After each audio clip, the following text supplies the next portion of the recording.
Fai pule fa malo, o lo tu fi ole toto ma le fue, ole le ole tu malo, fa fetai mo au la ngalue,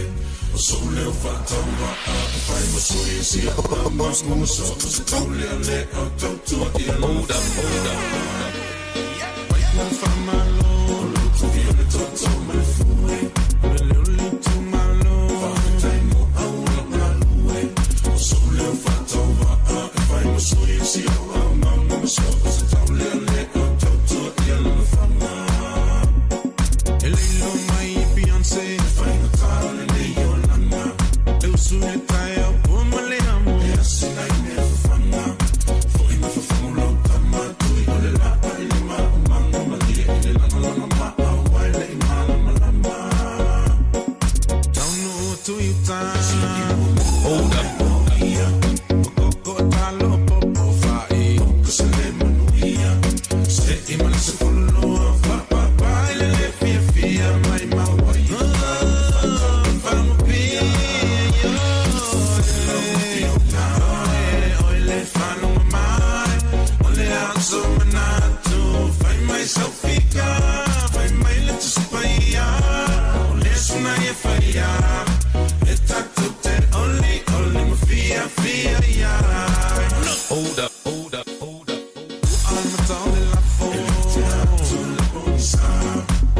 Facing a luenga, I'm a Thomas in the snake for the pala. I'm finding me mama left fia. This at the first solo, I'm in Loisi, my profile. Leo Nangoya, I'll find my son town. Oh, make Talanoa, if I to Talanoa, so I say, you know, I ain't not being here for now. Tomana tu, penasilia na omalu, afisa malolonga, ala mai bilia pitu, ele na mosta alonga, solo ele pase la mai salonga, ole falo mai, ole asomana tu, fai mai safika, fai mai letsupaia, ole sona ye faia. Only my fia, yeah. Hold up.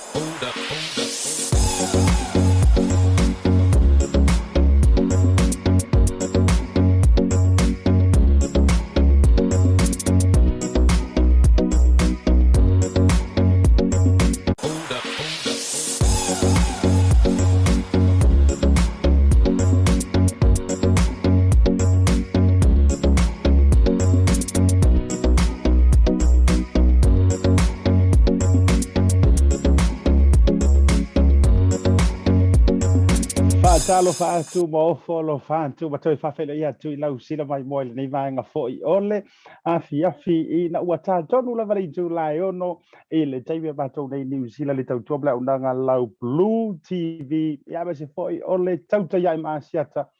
ile dei foi aso lua se fulu mo le fa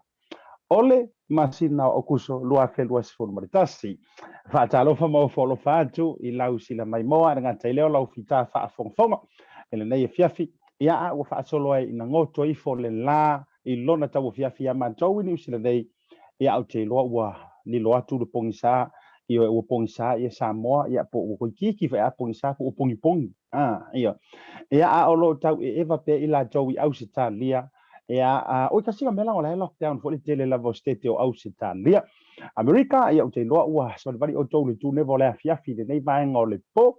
Fatalo fa mo folo fatu Asiata ma le tanto TAUTAI ai ele nei vaenga o le afiafi ia a fautaga malie foi ono nai swinga la iti lava wa ia le tanto por kalame io sa tona martaina le afo le lima teitai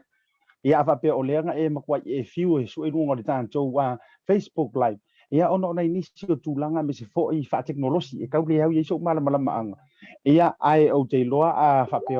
o update ia po upgrade foi po le alta unga foi le Facebook o le tulanga o le lanto o nanga ia le u fai sika ku kama isikaili le ia ai lau for fiso lau le tolo ala tasi lava ile maunga yolo le wa live lungo le tanto YouTube channel ia a o share la fo ilungo le tātou Facebook page le Blue TV Bluwave ia a wa fo ilau sila mai moa ia malau faafogafogaga i lenei vaega o le afiafi mana ia foʻi level foi a matou i niʻu sila nei faafelo ia tuai ia te outou o loo maua mai le tatou faasalalauga po fea lava foʻi le tafa o le kelope o loo e sila mai moa mai ai ma e faafofoga mai ai ia anatu tatou e vaiva foʻi luga o le porokalame o le tautai aʻe ma asiata atu ina saʻo atu i aukilani i niʻu sila nei matagofia le tau iā matou lenei aso agamaka me agagafi ia ma le aso lenei matagofia e tele le tau iā matou leai se faaletonu lagi lelei io manaia foʻi le susulu o le laa o loo maruru lava io manaia le maruru magakua foʻi le kau le a makou i niʻu sila lea kaʻua le koʻakili o le kama foʻi le faaau lelei ai au lelei ai foliga pie koe porridge ai foʻi lele ia ia tatou foliga ia e mise foʻi la o lea o le a kakou faakifakifa foʻi ina ia tatou toe aeae foʻi le tau mafanafana auā o le tele lava o makou i niusilagei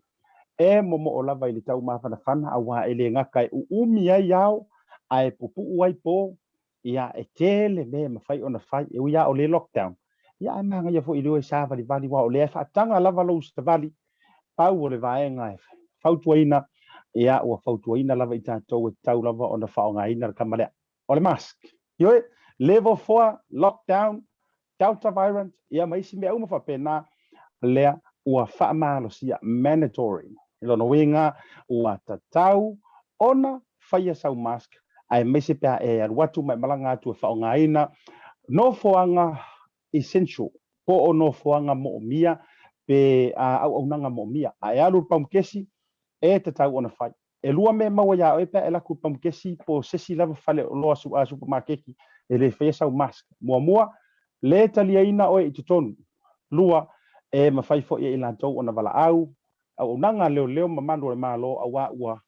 pasia i lalo le tulafono i le vaiaso lava le nei na faatopitope ai le fonotaga le kapeneta ma ua pasia ai e faasalaina oe pe a faapea e lipotia pe maua foʻi e lē fai sau mask o kafiola ai o le tele o vaega o le tatou faatalanoaga uiga i tatou covid tilaga e kele au faafasili lea o le a mafai ona tatou silasila ai faafofoga iai se taimi o lau porokalame i le afa o le ono ia lea o le a standby mai ai le matou le suga foʻi ia Mr. Kaisara o ia foʻi o le matou health talanoa expert i tulaga tau soifua maloloina ia mise foʻi o lana lea maega patino foʻi ana porokalame i luga o le aunaga le Blue TV seʻi o fesilisili aku ai ua makuā kele le vevesi o loo mafaufau ia i tulaga o le pepesi ai o le faamaʻi lenei lea ua tatou savali aku ai i le fia fasefulu ma le tasi new cases i le aso lenei ka o kai le ai se kau ku mai ilano ai nga ole fanga i lunga io le o se vale tuai lan tanto cases mai le se lau mo fitu i le aso na nafi fase fulu maritasi o koi makako ai pe o ai kirikiki me le wai se lau fase fulu ma le van i lato ua a fia ma fa maonia i le community i le fa mai pe pisi o lo o nei po le toi sa ngar kamale o ko sa o te mile o yo le atalo fa mo folo fatwa ia te wo mpa anga masani le tato por club ia e ke le al taimi no fa ngaina o fa talo fa mo le au nga lu ui o le ia la au nga ia mo ngi ngai kangaka wa o le ai fenga ruenga nai tangata i to tonu ma to ni usile nei te lo foi fa pena au Australia ia o Samoa ma America ma rora nga lu e le fa ki ia le loto fa fe lo ma le fa talo fa ia manatu o le no no tuia fatini o tapu mana o sam pa ia le ave Samoa ia e le autalaina se famtalanga ia e le afa ia upu masanginga u faia i tatou porkalami o le afa fale tatou tala io ma foi sia o le fo faia kulava i lo fale tatou porkalami o le afa fale i fo ia tatou talanoanga ia ma tuli matanga wina nisi o tatou fa talanoanga na tai leo nisi o tatou update ia mo le nei fo ia so fatalo fa mo folo fa toi fatalo fa ia te utole ma futa mai sini Australia po ma pa anga mai masani sunga fata tamati ia le luar nga tilo tau se sisi sunga pira pale poi bali fritua si vaenga lea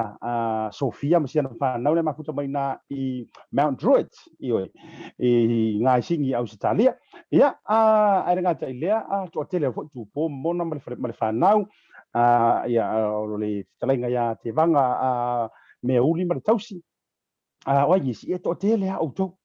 le fa kaloina ia sia wall sunga ile matu to fale matu faiva ia po le fionga foi le nga YouTube sunga ia sua to lo wena tui fa sina sa fanga ia tu rona foi ia sua mal fale lo ainga ma lo ma futa mai nai mele pone ia vai ku ngai le vao nga ka le au mele pongi ia ale vao nga kai foi ngai ka nga ia I whainga ngi lockdown loka fo ia kai ia e koe ke le sikala pe a tātou whaati Talanoa ma le songa ia Lorenzo le tātou porokalami afa o le ono le atu ina tua tātou whaatalanoa se whaianga ia ofisili e winga I le pepesi le usaungi e renga tailia o lea ua manu le tala malau manu ia le tātou press conference le sa whaia le aswana le la tāo le tō ua whailoa makira kila mai wala lunga ngo mela sa mo wa fia ia ngala le wa fat tupu ai pe o matangi I liwa ba se banatu ia ole ase wa lula su ele wa ia le kele ngala kala kai au kafa o Dr. Ashley Brumfield se ia ofisinton ia po ha ia wingo ngi me ataro fatu si o se asala tielu ia male tautonga le mafuta mai lo I pamesten nof ole asol neina maua le sa e sua tuai ia male pretua ia awalo tuilo na lua o kaso kamale lei io sala teru ia uma foi ngai o mai le lunga tanto Facebook tanto live ia po le ale tu lango ia no fa longa wa o ngai lava ia e kau face ia e kau ku makoi meis pe ia tala I tonga la inga taulangi si imaku io a kau kakui ia ko wo o kula sor kui yo lai io fa mer ko inga lo makua yo lai I ka o kui si ka fo I me bo fe wa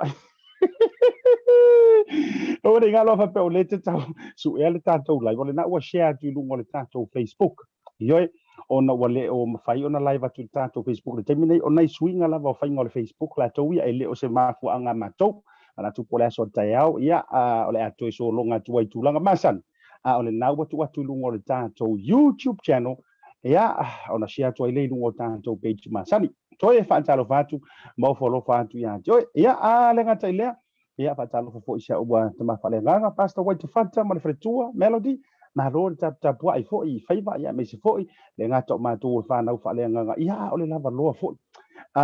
o Samoa o lo talo puno wa ia me se fo so se fa fe ngai ma fretua fa talo fatu por kalame ia te auto ele nei vaenga ole fiafi maratu ole aka ko me ia aleanga ele fa ngaloa lava fi e sona vau io la tato me se ia va tu tato fa la wilo nei matato company langolango ia mo le lengang fa malo mengang fa tele nei foi sa maria ngalei Pacific Easy Money Transfer Pacific 40 money talo fa voucher ia era tele ole Seki Works io ia la to foi unanga se por sei oriana ia ai le ngata po ilea ole to fine ya Laura ka hi Laura ia marita to Pacific Business App e lava o lo tapu nia le telo unanga nei temile nei ia lato officer ia o lo mafaila fo iona e ono maua o unanga e fai ono so ta ilungo penga tfai langi uyo le tato bo se fesin ka ko malolonga fai tato fasalong fa business foi mai ka ko me ia inai o tonga o nisi o tato wa me o lo tupu ia I tonu o usila ai ore kele o kako update I ori e tula I mai Samoa. We'll be right back.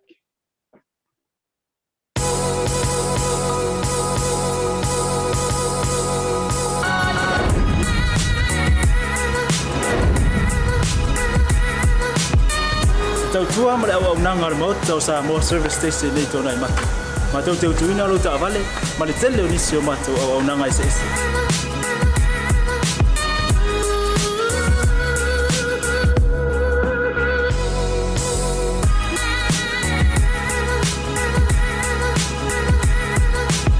Ai le ngata foi le ma tau te sia ke ina fo I lau ta avale.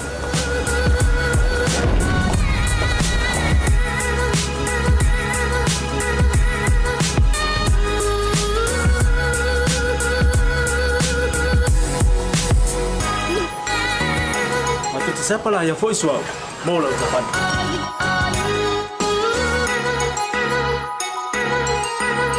A fai foi o vai pa o sa. A wala te pon ma tu te sapala ia foi e mo lau tapan.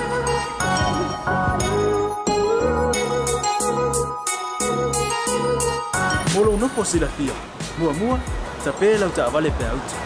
Lua tapela o telefone il time utu ina ilo vale. Male vaenga mulu. Mana tua fo.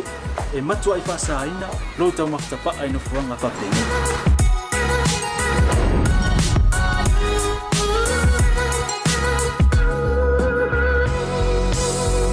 Ota Samoa. Ole mota mo Samoa.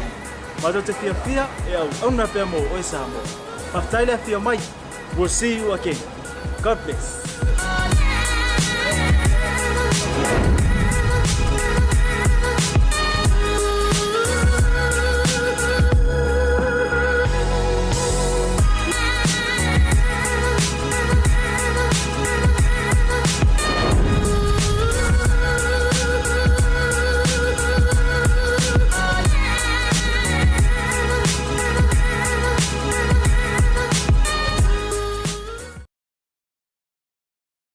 Le whaamama avenga le nei ma le Pacific Isi mo au tupe whaamumoli Samoa au tapuni ai ofisa mo le whaava yaso. Whaonga nei lolna wa unanga forward ta ua o le direct transfer. A whai wa yesa membership card ma e whaonga ina le internet banking o le matua i whaingo fia lava. Na o le tipose mai lava lau se leni in mato account o na whaatino leo la foina o lau se leni mo a inga i Samoa. E ia inga i tahu na whaamaleina. Mo nisi whaamatalanga i le nei au nanga fo. Bala au le telefoni o valu se lau o tasi o nono po le lua fitu ono fitu iwa fitu wha. Pe text mai fo ilo suafa i le valu tolu o.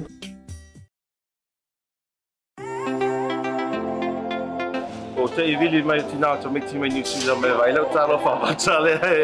e la forma il telefoni vea ya o me pitino ana ia talo fa matsa ya wai te le tau walu se ofisa voi le se te tala lo ofisa mai ia le so sa so no fu ta wa le sia so sa so se fa lo fa ingo fie a me se le per wai ma lo telefoni tai mi uma o no winga na ana sa wa le talo fa matsa mal tina to meti sa o lo fa lo seki talo fa matsa.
Toi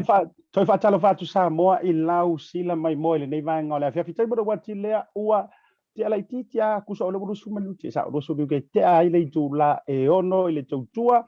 a lau Blue TV TAUTAI ia Asiata le foi vanga o le afia i le asolua lua sobre fa o kuso lua fe lua sobre tasi pe pe o kaungalo fo ia ki oe le lua kurukasi nge uka ko ia ona o anga le covid. Leo tato se mai tato news update se tasi o vaenga kaua o le tato proklame ia ai ole amua i tato i tato tala fo o le covid se furu mreiva ia ma de kama itai i oe ma saule o saunge o delta variant ia ai me se fo langa so solo le o se solo ai to tonu o se tato o tonu news nei fia le loto mananga ngai fa fela ia tu le songa ia Lorenzo Kaisara o ia fo i ole matou expert tūlanga o le so i fo maro roina ngata fo i lea o lana lea matanta i lalo le unanga le Blue TV ia o le autalaina lea ngata i lea ia o le whailoina i lou finangalo mafakia o lo iengei tūlanga ia ai mai se o le onga o lo i le whaamai ia mangisi kūlanga i kere o sira fiau kere o i loa whapero ia tu i lau songa Lorenzo le nevanga o le fiafi Ia I le ava ma le whāloalo ke whātalofa ia ma whawhelo ia tu fo I lausunga le fonga le porkalame le tautai I lungo le tātou wala ata le Blue TV ia lausunga le vai malae Asiata whapea fo ono whātalofa I le whafonga ia ma le sila mai mua mai alu tātou atunu pelo Samoa le nei ia whiawhi talofa lava. Ia tātou whaitalo whailanga le leisi si ese o le tua ma lo fo'i ia fua I lau ua maua le nei lao o mani noa. Ia whai ai fo'i o na whamarulua tu o koe kope mai le kusonga mengo o maru palankeki.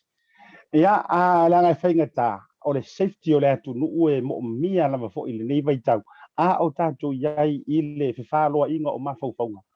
Po a eo winga o ngei mea. Ui o lea. Whaftai I le whaafno ino lu taimi o le uso tu lau o tu taulangi. Lorenzo le ata o loa. I tūlanga o le Talanoa o news update. A mata mai le vaenga o tō o soi fua maroloina.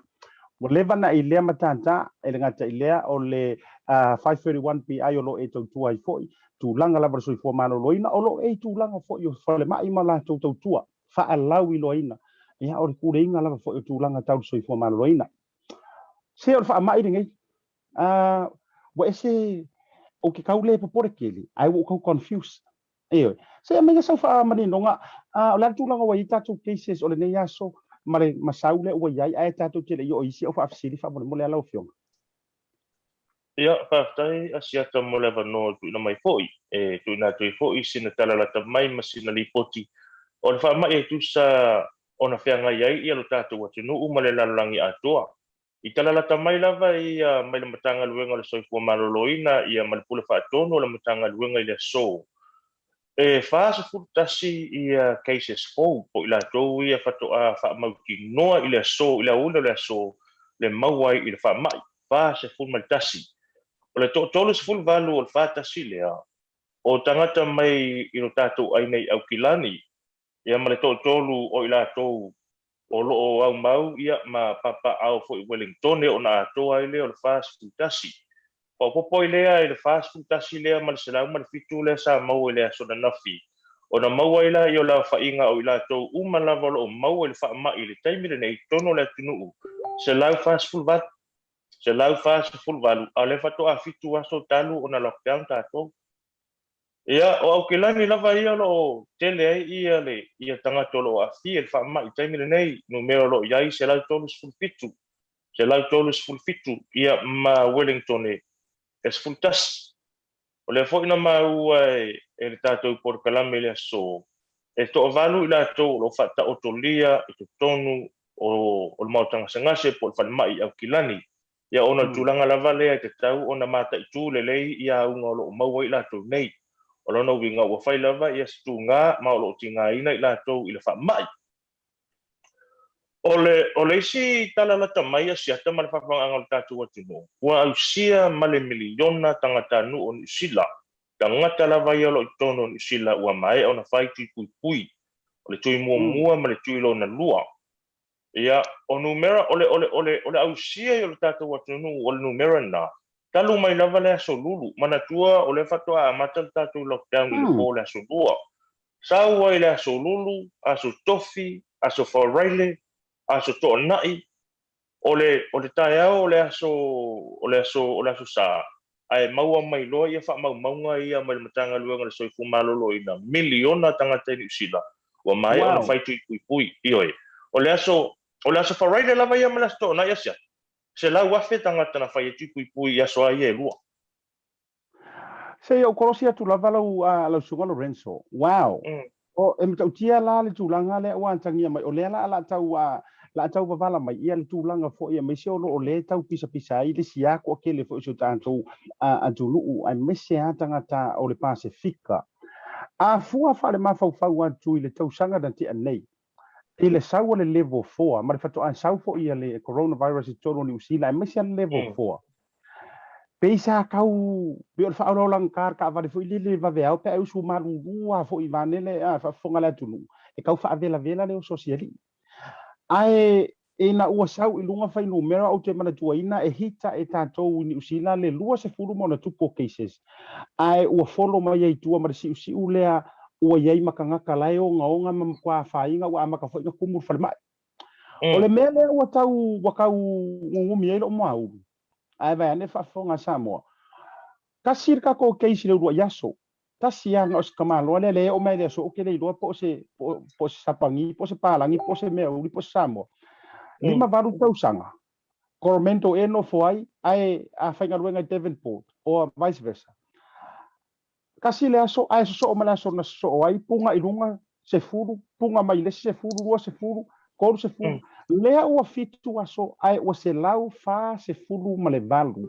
ai na ole to avalu ina to ele ai se isi o ile ICU e me fainga kau fa lau kele ole a se kau kula nga yo le me a ole a ngingar kala e faisi mama fatu o fainga le tau talea nai lo le vai rasi mua a le pire o irai kanga Tai Asiata mo le whaasiri. O le tulanga lea ele o mautonu ai fo ile tō tele. Ona ele o malama lama le lei ile laulu le nei o le dauta ua sao mai tonu o tātou watanu. Umana tua le laulu nei o le whaamai. E ese mai ilo isi laulu e lua ia na a mata mai lama le whaamai. Tausanga len tuana i nei. Mana tua o te sema le whato a manu ai manu e ile laulu lea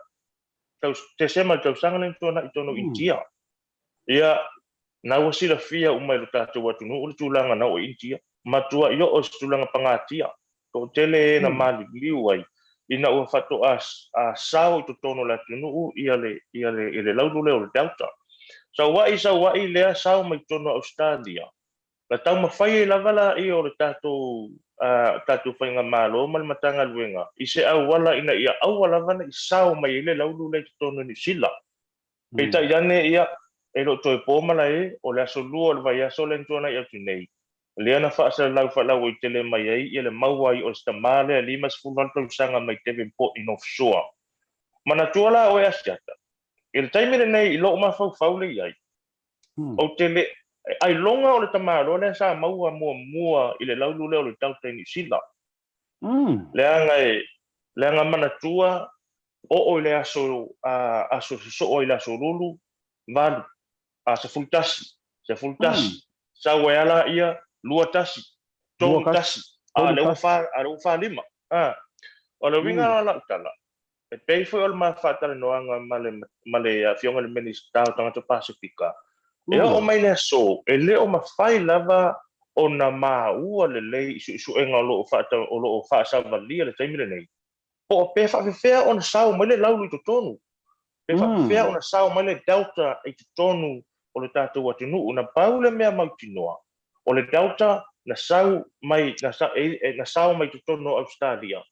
Through our borders. Ai lo mautinoa. Po o ai sa o le tangata mai borders na a fil tamale a lima sul valu manatua la. E lo i ai se fesok ta inga o le tamale. I o i tātou tua o i whaavau malu. O le wingal na o la utala. E fōlinga mai i lo kaltonunga. Ai longa o le tamale sa maua mua i le delta i to tono New Zealand. E le lope iai se isi o le toa se lau wha se furu valu lewa iai le taimile nei sa mua mau le delta. Na a fia isi tama lima se furu valu le peitai. O na o ia o le sa mua toia a fia le wha mai i le lockdown nei. Ua pe iela ia o lau whai mai ia o le tama lea sa maua le delta. O ia sa mua mau le wha mai. Ai peo na fisiling ia le tūlanga le pipisi ai o le wha mai ma pe e fōlinga mai o seata wha solo i le mai mua ma le mai tau mai fo e la tunu. A mata mai lava i North Shore, saua e lava la i Avondale, aluane i fea fo i Coromandel. A o le nei wa pe na o South Auckland nei e la mua ma tau tonu. Asiata, ia. Lena tonua e a fea le vai liu le whaafitai te le lau whaamaninoga Lorenzo. O lea la ua tau ta tafa mai lesi a whaalau lea. Lea la pe e atangia e moni lau saunoanga. Fo i le wā leo te tiro antu i le stats le na o mai nere soi fo maloloina. Tiro fo ina wai ate oi. E lima se fulu iwa mai le lea whai ato number. Lima se fulu iwa le unknown. O lea lava la sa ili e peona e saunoinga. A o lea la pe wa kau wavala tau le leia. I le vai liu le longa wingo sko inga lea. Pe o ia fo i le wa avea longa kau ngingiva. Ma le siakiak. Mawai loa. Pe se whistleblower fo i le o lea wai ei. Hello. TAUTAI is here in New Zealand. Le o ia tonu. Le aunga na sao mai ai fo i le i tatou poras. e kau kakafa mai la i lo mafau pe afa pe o lea ua nginga langa se fa so no ai se awa wala ma ui ai sa fa o kilangi o lea ya lea tu ro fo i wata wala o le na manino fo i le press conference ana nei ana leila le fita ta welo fa ta no nga sta se to mai ta i fo i se fo ma lo ina lo prokalami o le ua nginga mai lava le afa e o le pasengi o ngu mela le nei o tangata samo sa wai kalesia e o tu lo lava fo le wa afia mai ai e ui ai lo ta o swafa alang o sa mo afia o le fo kilo aku more than 400 now locations i le o sa ko i kiki a e o i terri ka ke le fa sa nga i mai le li o sai ata i fai sa o le se kausu su nga mel to pito ele o sa mo e wa fo ngi me ia ele mafai ona fa pe atu Asiata ma le fa fonga anga tato wa tunu a meo se sa mo po stanga to Pasifika na mafuai ona to sa mai ia le fa mai tono le tunu na paula na ila ua ua te kilo ma sa su enga fo na le fa pe a fai o le fai mai le fai nga malo o le delta na sa mai au sitadia ai se a e fai mai ai ele se fiso ta inga o le tamale lima se full walto sanga ma le tato airport ma le tato border o lona winga e falling on mai e paula va e unlucky sto ina ia o paula va ua maua ne o ia positive mo le ala pe wa pe o ne sa no o se whistle blower vo ngali ia fa pe mai ia o sa ia o le mo e mo ia o la avatu ia te o ma mafa ai o taimi nei ile sao mai ai mana tua na maua tangata i stasio e kalesia i Avondale ia luato i lavala i o le fa mai to tonu o le aonga ia sao mai lo tonu i aonga ole o te masa salu wa ma fua ona vavele pisi mai o le fa mai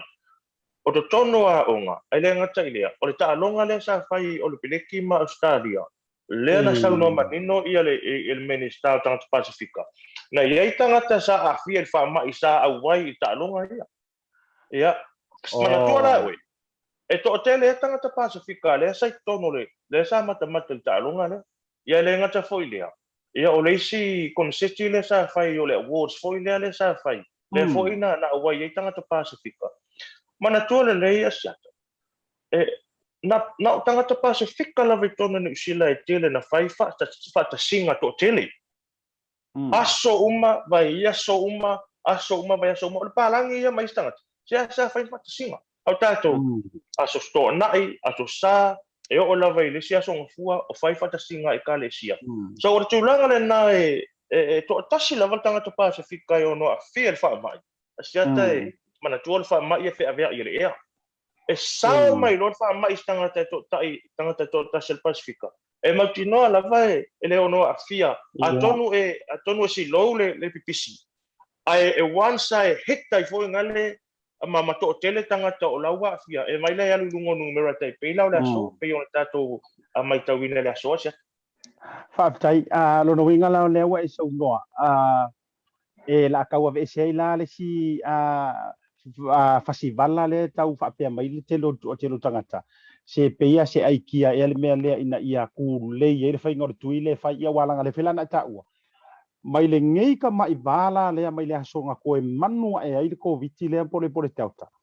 i le aso to na imala sa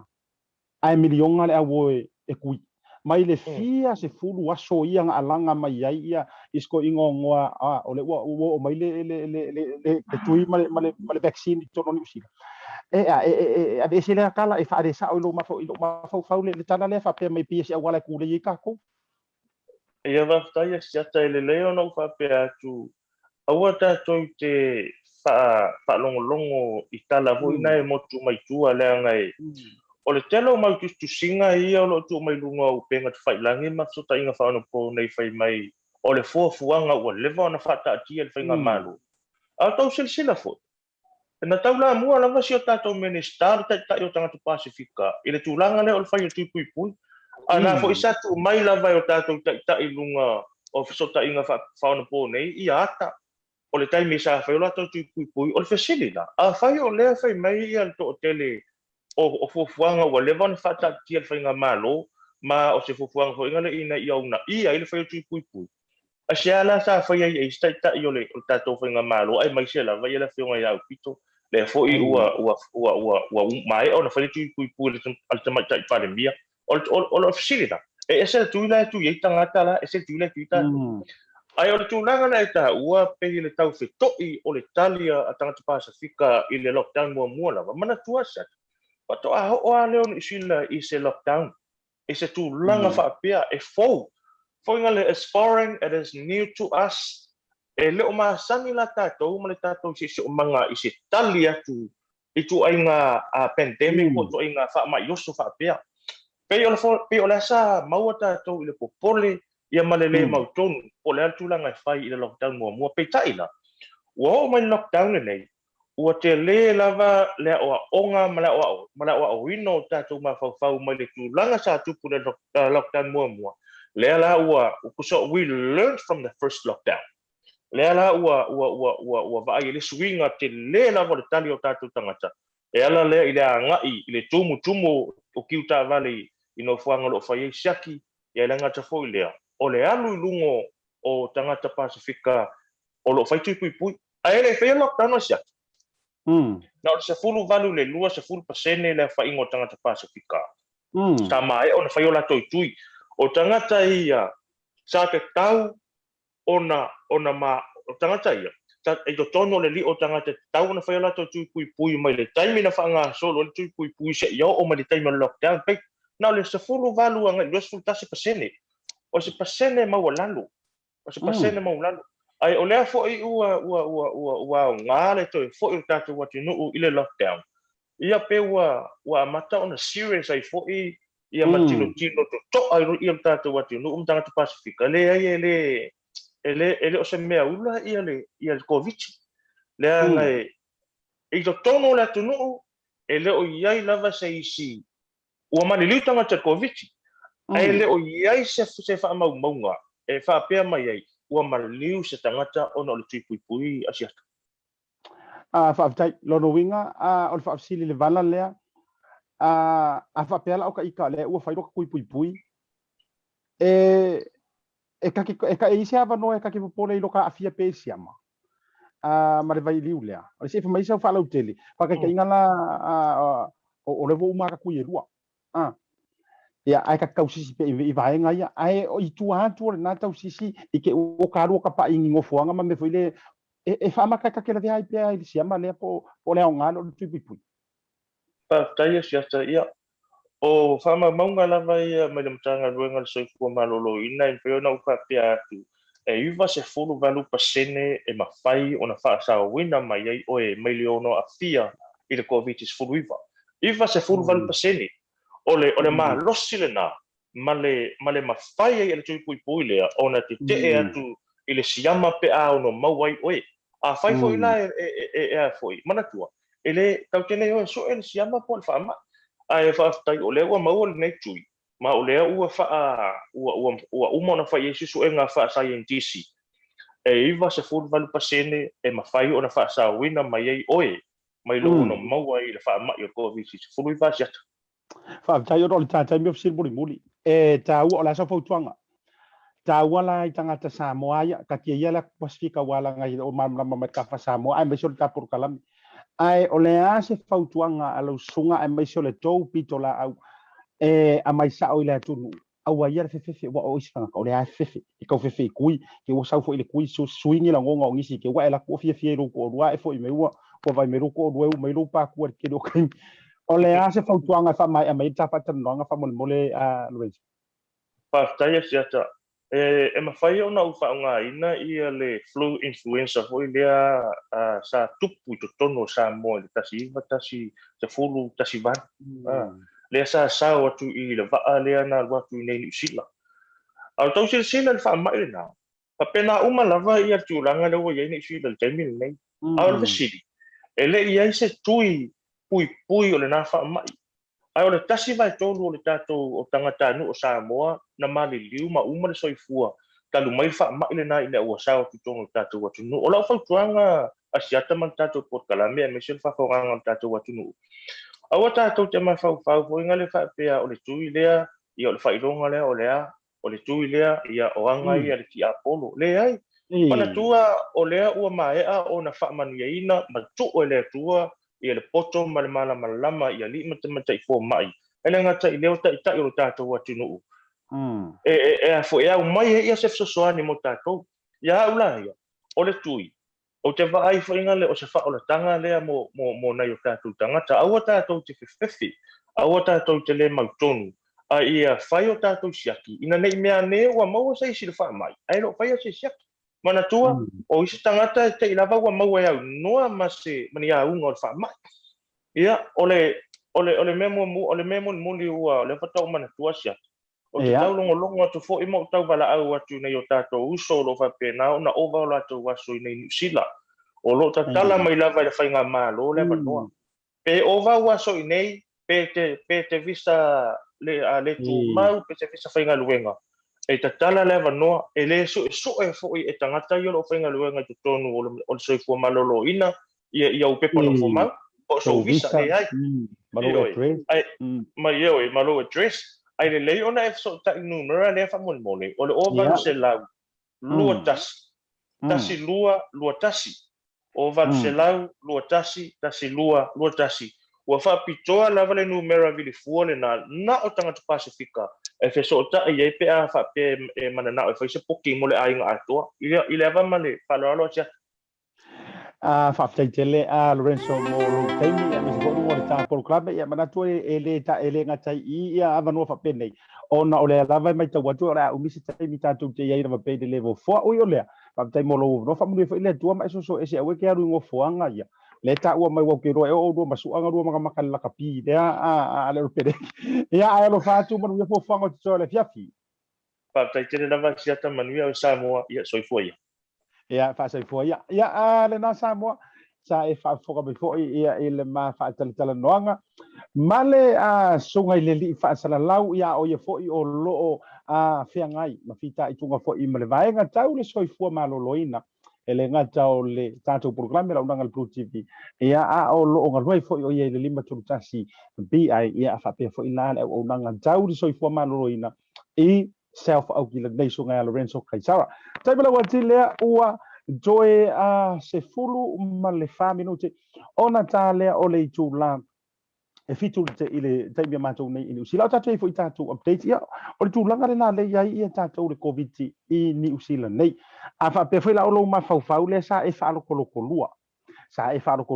e te le mautinoa po le atonu le mea o le ai pe fai so kui pe le ai ia ka lo fai se uso ia risa ia saltier risati ia o le na o sa no atu le sunga Lorenzo ia o ia fo io lana le matata mal mata fai ia ga o fai o ma fau le dei pe a mai ona fai lo tui atalo fa te to uber o tatou por kalame to fa mana to o le o tatou live lungo le YouTube le yaso ia ele o mai loi fo il fa a uno por kalame ya so tai au ma fai o dei mai yaso ona o lisi o tūlanga fo le swinga ale tatou a Facebook ia ele faina ole a tatou ona o le tatou temi mana i swinga fo i mana tu fo i fa mai ale tatou por kalame ia e se taimi o le tū mau le ala lea o le a tatou se e roi nisi o tatou update a misi o meo tutupu mai si o tatou o tunuu i Samoa a e tatou tere i Samoa pausi vai liu le o te fia mana o fo i whailoa atu a mese mo i tatou i New Zealand nei o e lea te tu ofisili lava i lau ngaluenga ia mese fo i tutongi o lau ngaluenga po o le malolo mai e o le tau whare ngaluenga o le a lava le tūlanga oro ia i lea na whailoa mai i tauna le la silia i le fa se lau balu se fulu ma le fa te si fa miliona ala le tupe le ua maea ona faaluina i le malo e me se lava mai i lava i le watanga ruenga o tupe a le malo New Zealand e faaluina i le tūlanga foi le it's already being paid i le tusai ma le se lau lua se fulu fitu wafi iwa se lau toru sulma lima pisi nisi to tonu o New Zealand talu mai ona tatala le wage subsidy i le aso wharaile na te nei. Le ngā, logo winga, a whapela o le nai tu fisili lo mawhau. Ia o ngai malo lo tu ngā luenga, whakulau pule ke malo lo, ia ono le tūlanga o le level 4. Ia ai o tau fisili lo mawhau. Ia e te so tai lau fo i tau no whailoa tu fo i lau lava pule lau whaiwhainga luenga. Po o la vea ai o tau i lalo o wage subsidy. Po o piso soninga tau i pisi nisi ia lea wa fia mai ma le o mafai ona fa wa wina la tu ngaruenga atotua ono level 4 silia mai las fale lenke ngai silia ile fase la valu sumar fate si familiona le wa already spent pe o pay ai o lo fa nga solo pea ia ile table nei silia se la sumar fitu a feiva se la sumar lima pisi nisi tonu atoni sila ia le ngala o se tasilna o vaenga fo ilele mo si fia tatou ni usi le meso ila tau o lo fai nga luenga le isi vaenga ta uor to fa mana tu tatou ila fo covid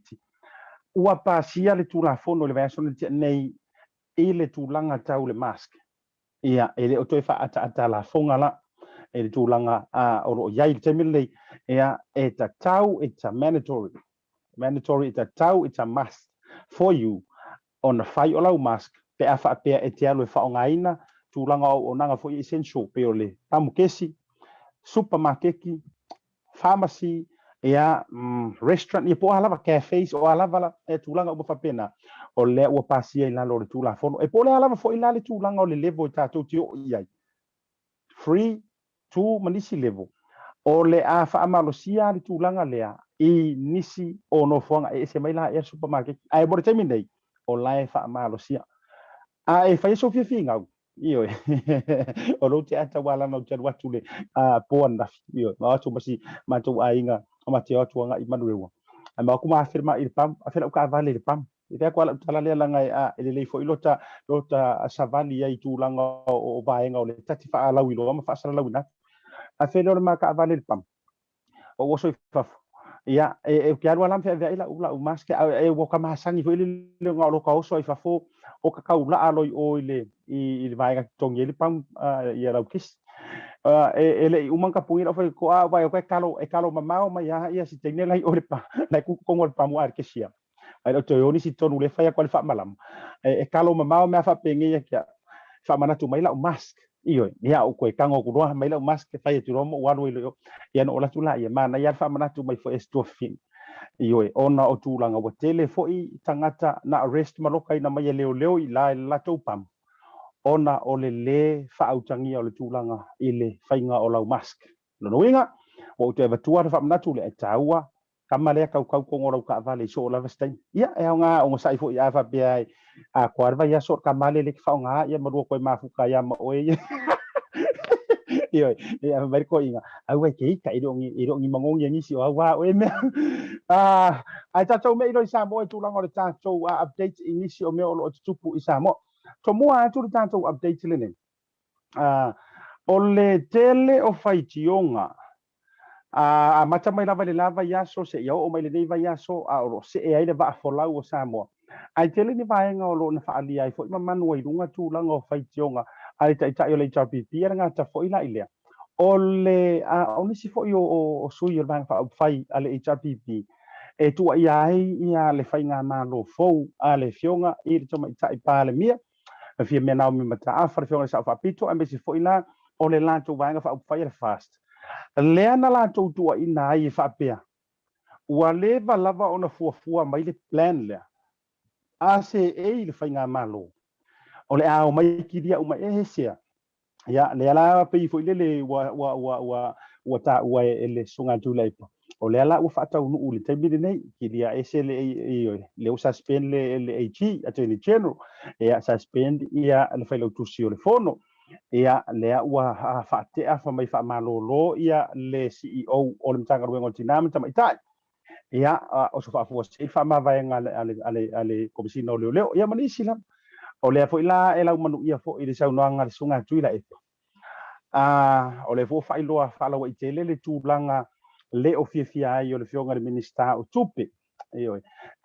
I le tulanga fo ilea I lana CEO po le fa ta urunga le mtanga ruenga le fionga ya la siu io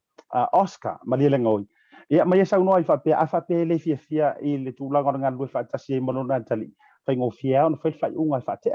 ia ai ni mafuanga o nei lava enga wala yo no mana o tuina o le a uli nei lava ele amatala o prokalam lea sa ma fai ai ona mawai se ava noa ia a dunga fa tata noa ma sani lava foi ale sunga ile o le fonga le tai fono o le banga fa fai le fast sunga la auli ale mali toa le wa dia pola tai mau smith i le la fa tala noanga foi ma se tasi foi o fa sala lau ma se foi o le ekalesia e fakasai Samoa le talinga antapuala le alana ia fa manino ai le tele o nisi o vaenga sa ioi foi le tusi li mai ia me se foi o tulanga o tua inga fa sanga ia ilanto ia masau no ai le fionga i le la ule mali toa i le fa tala le o ni fainga le fa va usila fa fonga le o tom fai o inatu te lope ko kiki a 10 minute vaenga muli o le fa tala le pe a fa pe ele i mo so taimi te sila ia le o tali tu ai le vaenga fa upu fai i nisi o le tele o tua inga mana ia te au sa noanga sunga la ule mali to sa fai au tau seki a kwai po ngai se ko ne lava ready tanto le tanto ki lipile ai o manatu e tu inantu i lunga se isi la sila ai le totele ia wala o kele ale fisili o ko e kali mai ia le vai fa fai le fasting ei mau kala pesa o ia wala nga ia ile si filosofia fa pea ole tu umi o ni vaenga o lo ngulu ai nisi e no ma se fa mala mai ia uongo ata mai ai tulanga fa maunia ia matulanga fo ile pie mo ia ku inga ia fai ole umi la fo ele ai se talia tu le vaenga fa fai le fast ia e fa mai nisi ole o se era va folau ia ai tataua ona tali mai pe ai nei nisi o ia ai fa fonga la ia i le fa se vaenga le fa talonga ma le fionga i le tai fono vaenga fa fai le fast Yo, mena ne o tau so o tar pelo. E vei lava ma mea mo. O ma foi na ave na tua lalo. Ma li ia. Tu lepa to fa ma li ia talia. Talia tu langa le o ia le tu. O fe ta to te la langi ia ta to lo fa ia Samoa. Man. Fe la langi ia i fe me Samoa le ainga. O lava lea. O le matou le te tonunga, ma le matou le fa na una watu. Tato wa sa ili luma se ai mo le tunu. Mai leva noa, matou watu matou tam feita pena. Por ala men feita pena ile tunu mo le lumana. Ya le wa matane. O la sa utala o fai ila to lo fai mai ma lafo mai upula. Ala na fona fai. O le sa no fa perte tai. O le cha pipi. O le na na o la sa matou upula foto. Ya ya se tala si. Awal mea fa ma sa. Tala upu ia lafo ma e te o le lafo lo tu malo. Lafo lo wai. Ma lafo umo yo tu tau langi fia. E pe le nganga nata pola sa mo se upu foi wa. Vale ma tau la ulu i lau whaafonga ia aswaswatu vai maru i puenga. Tasi lava fa fitinga o leanga ia o matou nau nau e whaawau tau tua. A ua tele le whasalawei. Lau whale ai nā ma le fuelo ulu o lo tau mai pea. Ma fa vaturu ia i pe le tau mo fai atu e fa tau mo ava e ta pena ina o le tina e o le tunu le fo i fe ngai mo fa mai ma le mete tele ia wa ati di aina ma fa tu le venga e ui o le ia o lo mau pe to vai ta po o lo la mona pe le mafana fana o le lofo le tu o lo tau mo fai ai mo le tuele ngang fa te tele fai lo le fai mo fo ta mo le te tai me se foi vai mo fa fai atoa le fio ma te mai te parmia ia male vai ma fa fai Samoa o le la tato te tapena ia tato fai nga palota i tu malo umane e fitu o le la tato fengai ia ale pata i tu pai lalo sanga lua sanga fa ana lua fale alupo si umu sa fata lua ia ma fale adidi lua ia la mona na i le fo tato maftanga le fo sa valia tu langole fa moe matou te toi o atu e fesili atu. O fea i elto wha ma le whautautanga ia ngai mai ai. Ia wali sui whapopo mo le tātou vanga whai. Matou wala lofa tele atu. Mai walo filima mai se fo i le malosi le tino. Anga mana mawhau e wha awa weli ngā luenga ma le tautua mo Samoa. Al nei tu la, alofa tele atu whafteita pua la. Ia le na Samoa i lau whaafonga anga i se vaenga le nao le whaatala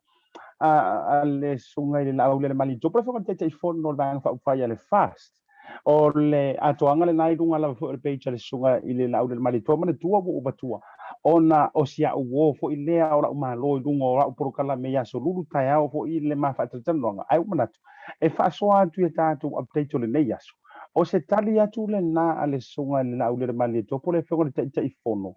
ile kele o le mau tu a inga ya ma le mau tala fo ia bisi fo le fe mia yo lo ia nei e tu langa o le fa wa yo le o nanga le CEO ia o le suspend tu yo le vai ai manatu ko isamo yo le na la vai te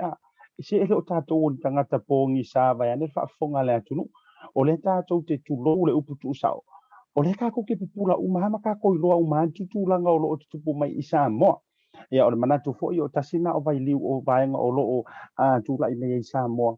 I le taimile lei. Ai mai se ia o le sona nafi le si tātou tala le nā fo'i le nā whaate ia ele tō tere tūro fo'i le nā tō tere tū i nā tūrungo le tātou iti lai. I le pōna pō. Manisi o tātou o tūlanga whaasalalau. Ai whaama vai ioi, whaafose, e si leong whaingo whapenga, whaama vai whaafose i maritua, e i me ka o whaama vai aloa ia, e i me ka o whaama vai whaapikoa, ia au te whaingo inga hea urmele o whaama vai whaafose, o le sunga i le li i ko mesina, o leo leo, le matanga ruenga o leo leo, ma whale pui pui, ia i Samoa, le sunga ia fui avai ili i ken kaio, maritua, ia ele toi tau faa la lanu ina le tau tua fo ia le tamali e mo le toi fo ia ngol programa le tau tai ia wa e fo i manu faiva se po pi onga masaong sa ore ngangor finga sa va i le kuris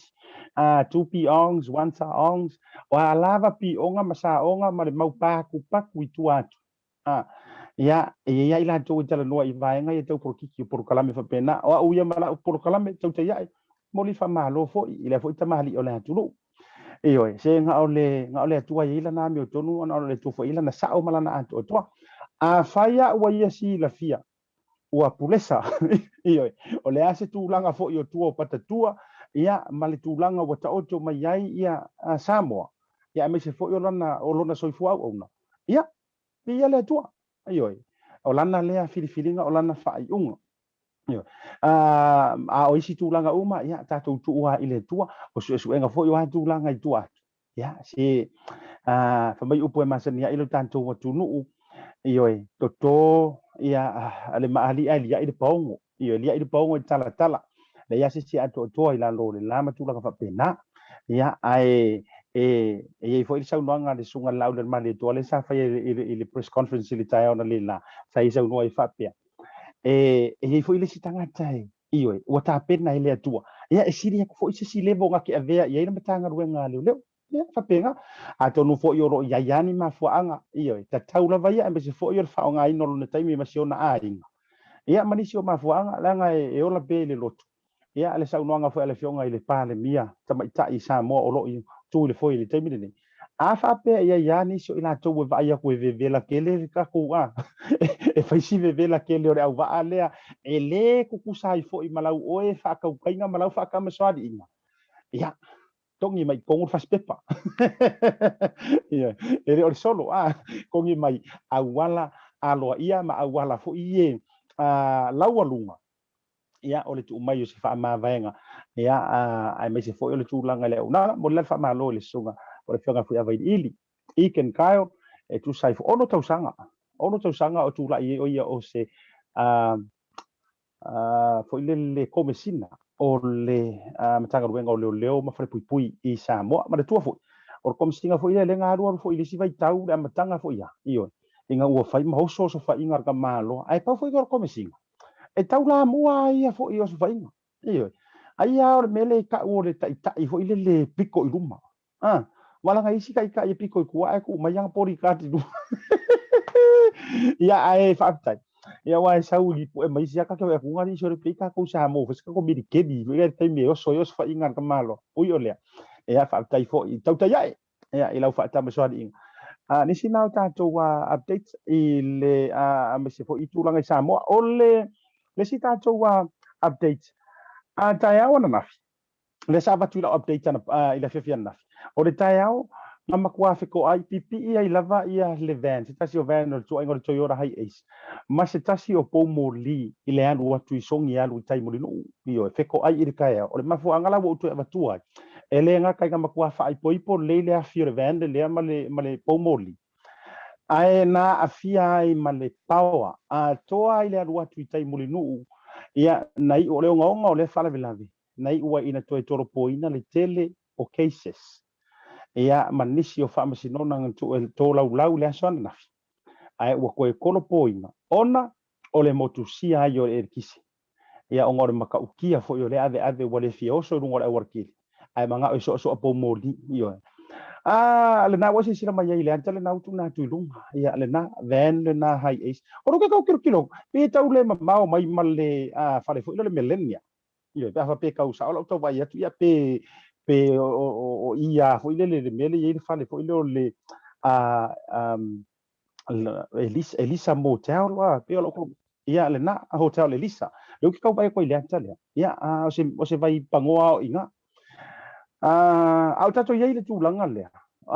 ua liputia mai sa mo fe ali o le pepesi fa ama ini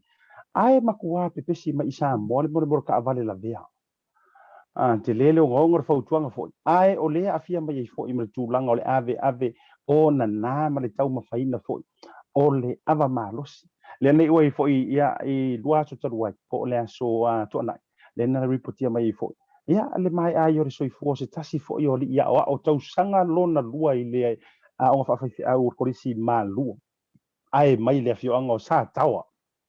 e le tu malo safat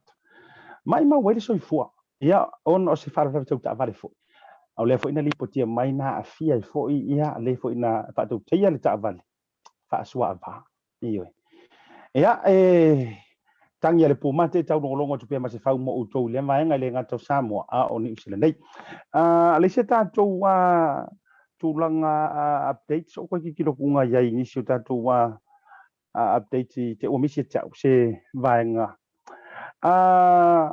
o le tulanga le sa ta wa fo i le fionga i por su atu le epa ta i vanga fa fai ale HRPP le sa ia ta wa i le tulanga fo i le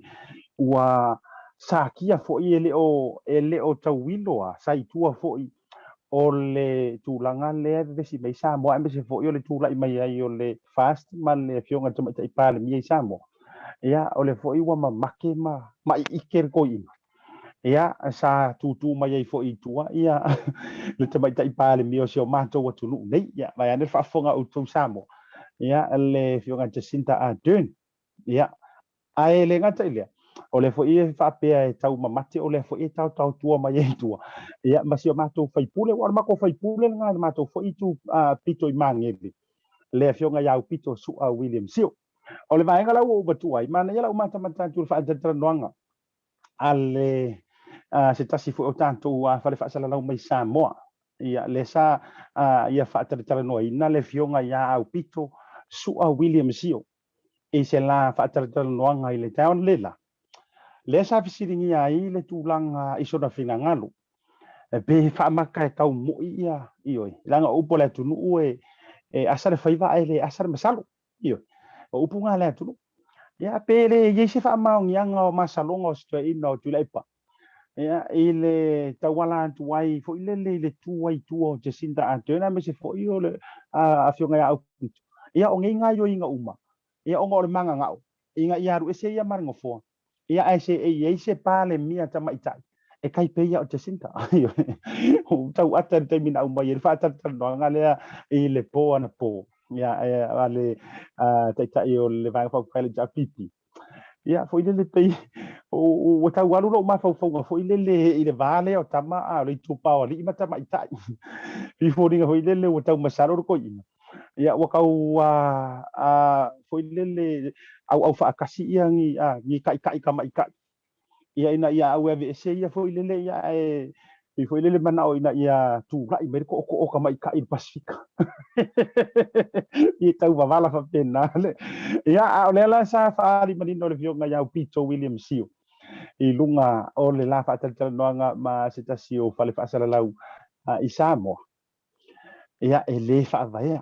mana ia lava sa noanga io tari ata la fo ile fionga le minsta mai so no ele fa vai ia tulanga o ia fo se wo le se wo mai ma o te moli ma wina fo ia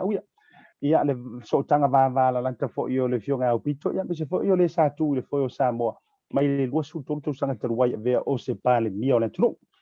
ia sa unola ia ele fa vaia ele foi se tu langa fa pena ia te sinta atu ia tu langa fa pena e kauku mai ia la filafi mai tu ai tu langa fa pena o fa mni no ngala na le sunga ya pito tu sai o le tu langa yo le sila tu langa na o mani no ai mo le lau sila fia la tato ia o me alofa foi na le sa tau ia o me alofa ma sa ia le ile tolu o ile varu se furu biliona ia au ina mai ia o me alofa la vaianga mo le Pasifika e la vea foi malau si ai masa mo tu langa la na tato update mani si o vaenga au ili mai sa mo me se tato watulu o loo tutupu mai ile le taimi ia me se foi ona i latest na i tonu se tato watulu i sa mo taimi ra wanti le wa 5 minutos tene li tu lai fitu manatu atato se e fasinka ko malolonga io e pese musica e manisio tanto wa sama wianga le lei fa te tele na to lango foi mai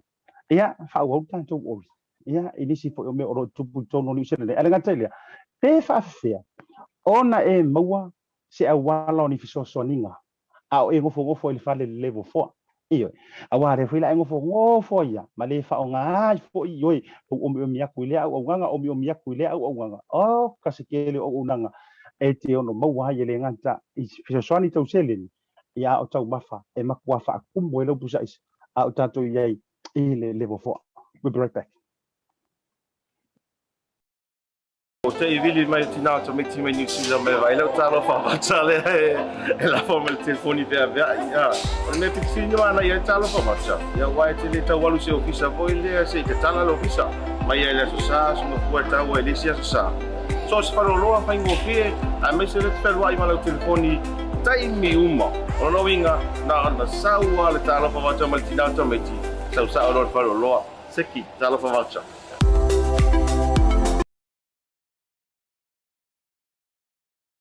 Le whaamama awenga le nei ma le Pacific Isi, mo au tupe whaamumoli Samoa, au tapu ni ai ofisa mo le whaava yaso. Whaonga nei lolna wa unanga forward ta ua, o le direct transfer. A whai wa yesau membership card ma e whaonga ina le internet banking, o le matua i whaingo fia lava. Na o le tipose mai lava lau se leni mato account, o na whaatino leo la foina o lau se leni mo a inga i Samoa. E ia inga i tahu na whaamalia ina, mo nisi whaamatalanga i le nei au nanga fo. Wala au le telefoni o valu se lau o tasi o nono, po le lua fitu ono fitu iwa fitu wha. Pe text mai fo ilo suafa i le valu tolu o.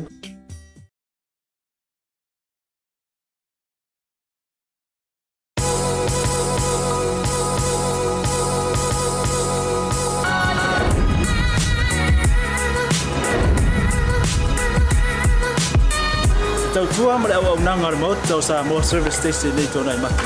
Ma tau te utuina lo ta vale, ma le tele o nisi o mato au nanga ese ese.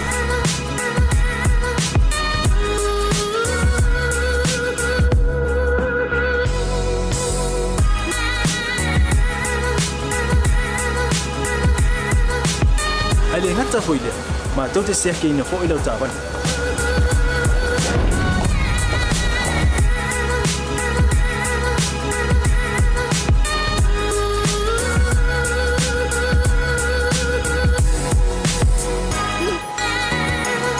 Siapa lah yang voice wow, mau lah ucapan.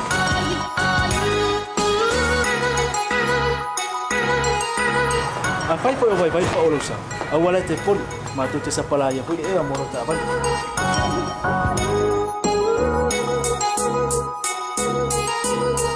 Mulu no posilah dia, mua, tapi lau tak vale peaut.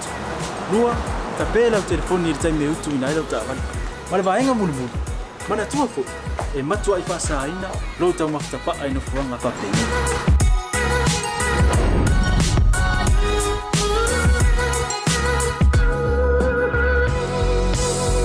Mata Samoa, ore mata mo Samoa. Mata te fia e au na pia mo oi Samoa. Paftaile fia mai. We'll see you again. God bless.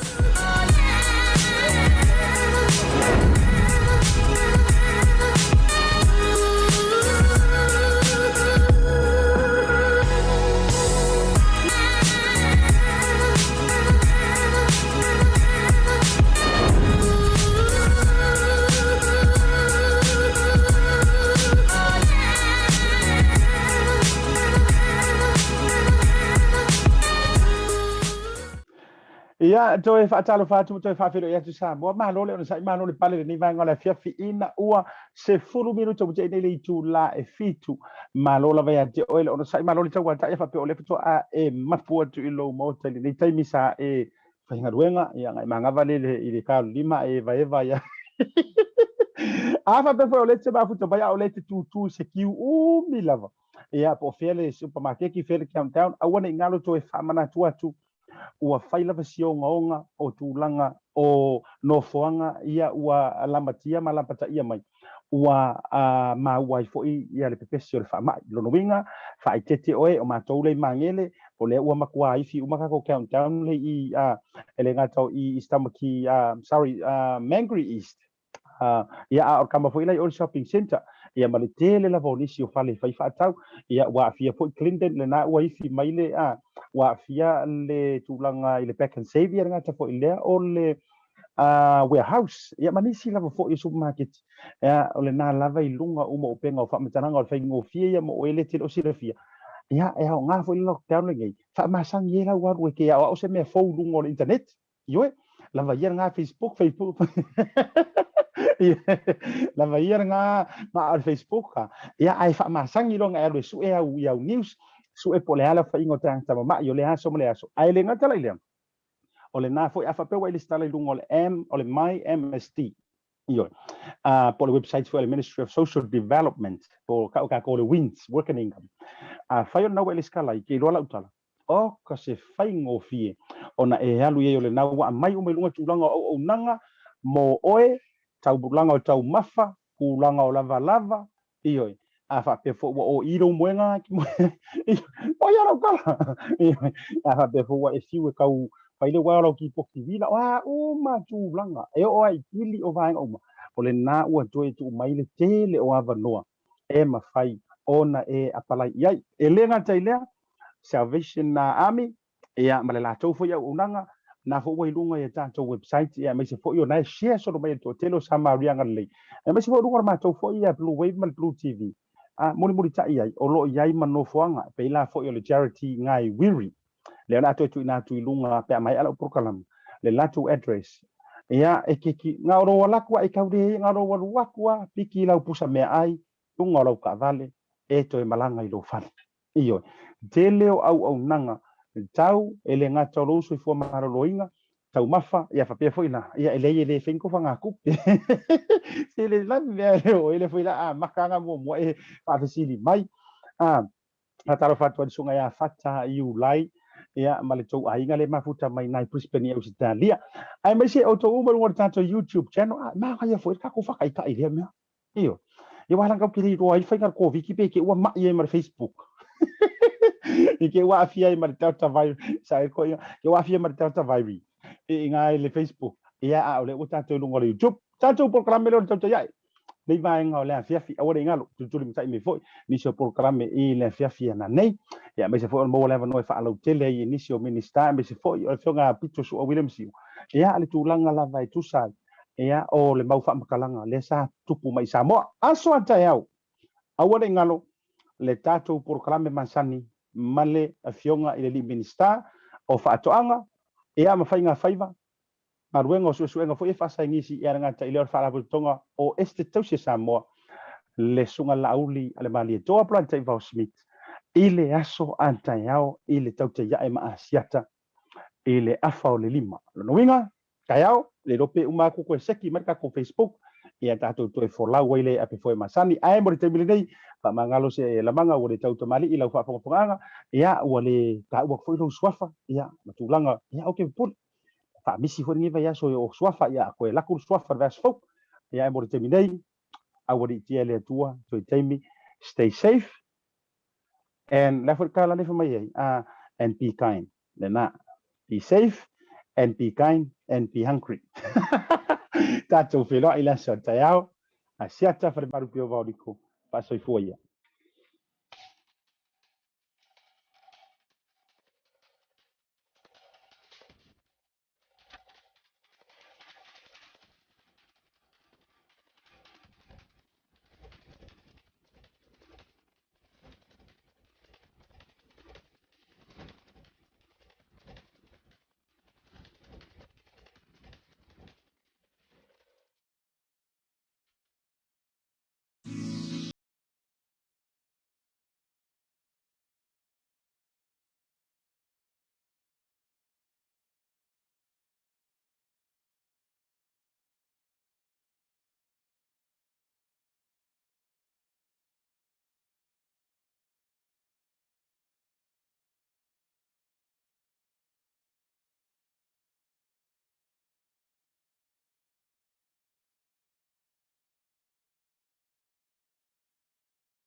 Yeah.